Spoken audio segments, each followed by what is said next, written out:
Baik, bismillahirrahmanirrahim. Assalamualaikum Waalaikumsalam warahmatullahi wabarakatuh. Alhamdulillah, teman-teman semua kita bisa ujian komprehensif pada hari ini. Sebelum dimulai, saya akan jelaskan terlebih dahulu aturan mainnya. Pertama, saya akan tampilkan slide ya di layar komputer ini.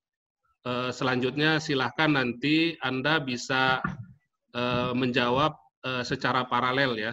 Kalau Anda ada yang tidak bisa, langsung disambut oleh teman yang lainnya. Sebaliknya juga begitu ya. Baik, saya akan tampilkan slide-nya. Di situ ada pertanyaan ya, apa itu hedging syariah? Silahkan, Faizah dulu ya. Sekiranya nggak tahu bisa dijawab oleh Yunita.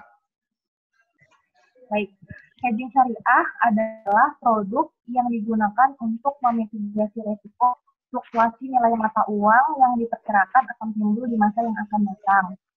Nah, untuk karakteristik hedging syariah ini sendiri Pak berbeda dengan hedging konvensional yang dimana karakteristik khas pertama yang dimiliki oleh hedging syariah itu yang pertama yaitu adalah ia harus didasari oleh kebutuhan yang real, tidak boleh spekulatif dan tidak boleh untung-untungan atau hanya sekedar mencari keuntungan.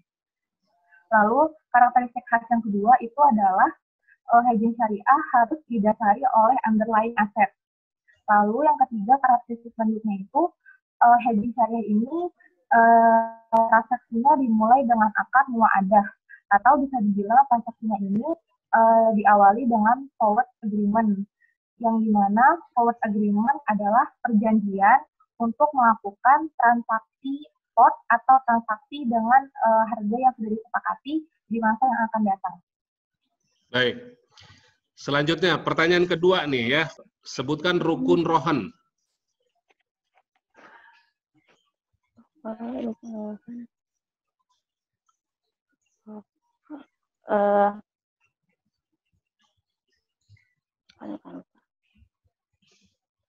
Ada berapa rukun rohan? Yang pertama itu ada piutang. Di rukun rohan ada piutang. Yang kedua itu ada barang jaminan di mana dapat dijual dari barang utang. Ya, nggak usah dijelaskan. Barang jaminan gitu aja. Ya, barang jaminan. Dan yang ketiga itu ada kepercayaan dari orang yang berpiutang. Nggak usah dijelaskan apa namanya. Iya, Pak. Kepercayaan yang keempat itu ada gadai, yang kelima ada itu nggak lengkap ya. Coba dilengkapi Yunita. Dilengkapi Yunita, ya. Rukun rohan itu yang pertama ada rohin. Ya, rohin. Terus yang kedua ada murtahin atau penerima gadai. Terus ada rohin, murtahin, marhun. Marhun itu barang gadainya. Marhun bih, utangnya. Ya.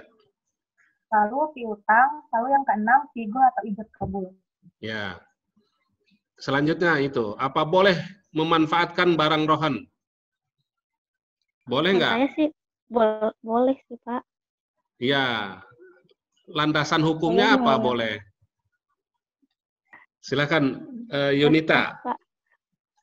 Baik Pak, untuk boleh atau tidaknya memanfaatkan barang rohan ini di antara beberapa ulama ada yang bilang boleh sama ada yang bilang tidak boleh memanfaatkan Pak. Oke. Iya. Untuk yang memanfaatkan sendiri itu diantaranya ada mazhab Hanafi dan juga Ibnu Qudamah. Yang dimana kalau mazhab Hanafi ini mereka mengatakan bahwa boleh memanfaatkan barang rohan atau barang gadai ini dengan syarat izin dari si empunya barang. Karena menurut mereka penggunaan manfaat dari barang gadai itu sudah diperoleh melalui dari izin si punya barang. Begitu pun juga yang dikemukakan oleh Hasan Al-Basri. Beliau mengatakan bahwa boleh memanfaatkan barang rohan atau barang gadai apabila didasarkan atas transaksi selain hutang piutang. Contohnya untuk transaksi jual beli yang belum lunas atau belum selesai. Nah, untuk pendapat perbedaan antara rohan dengan gadai, silakan.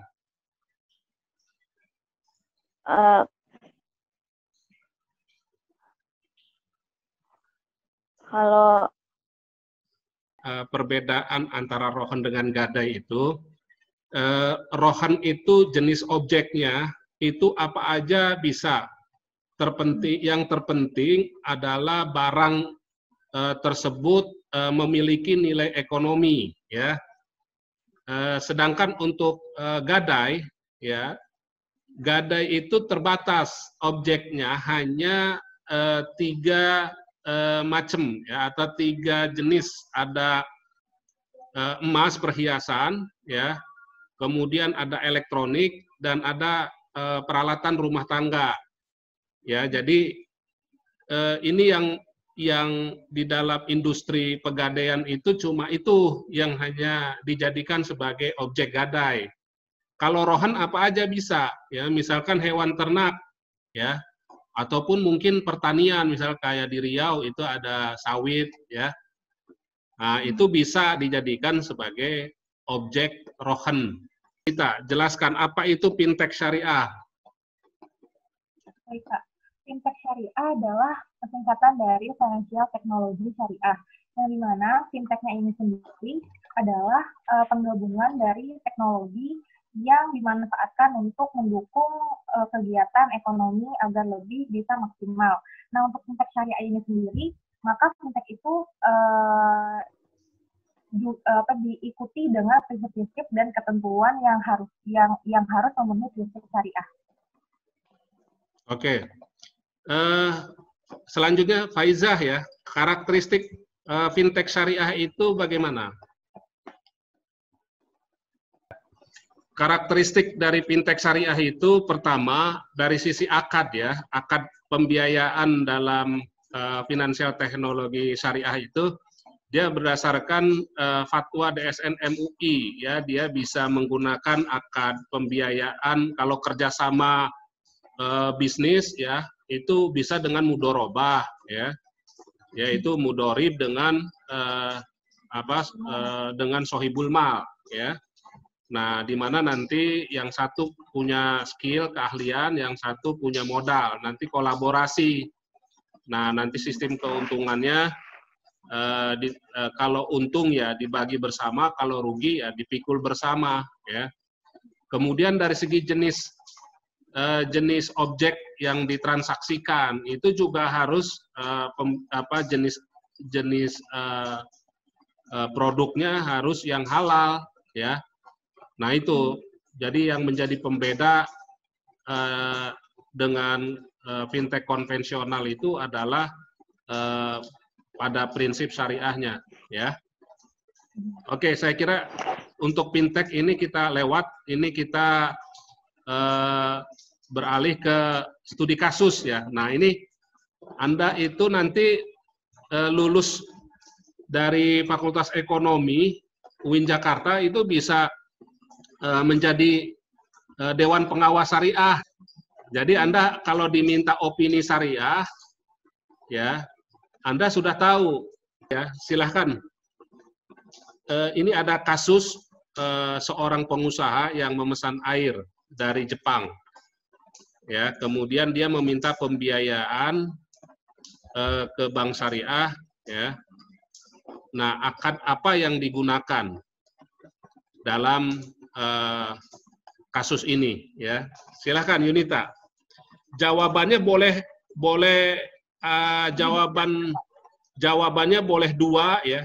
Tidak hanya 1 akad, tapi boleh 2 akad. Kalau ini memang kasus ini bisa digunakan dengan 2 akad, ya, ataupun dengan akad yang lain, gitu.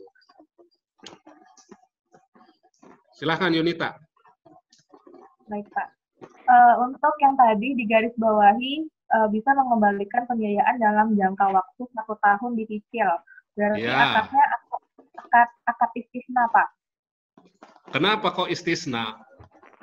Karena si pengusaha ini memesan terlebih dahulu, dan juga ini pembayarannya bisa dicicil di awal, di tengah, atau di akhir, dan barangnya datangnya di kemudian hari. Oke. Dengan koleganya di luar negeri. Dalam hal pengusaha ini, bahkan dengan bank yang menjadi korespondennya.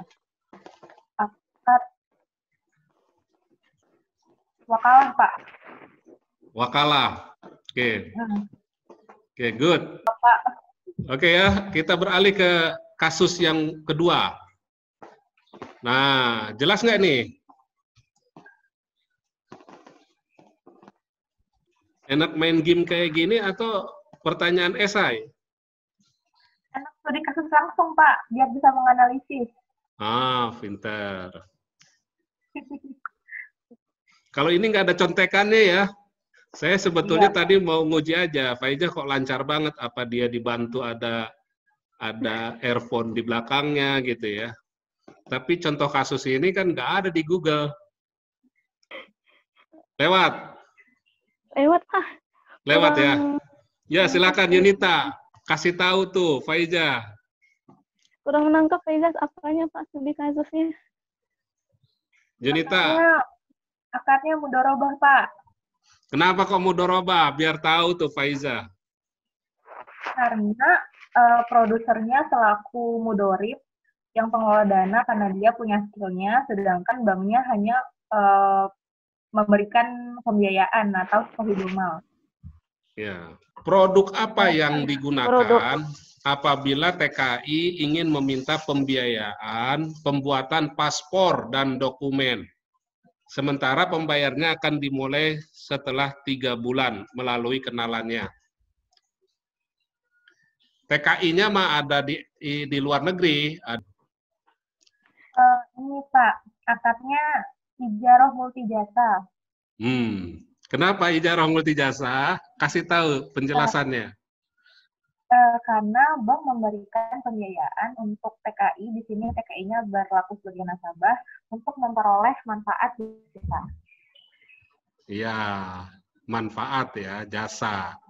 Itu ijarah multijasa. Sama kayak kamu mau ngajukan untuk pembiayaan resepsi pernikahan.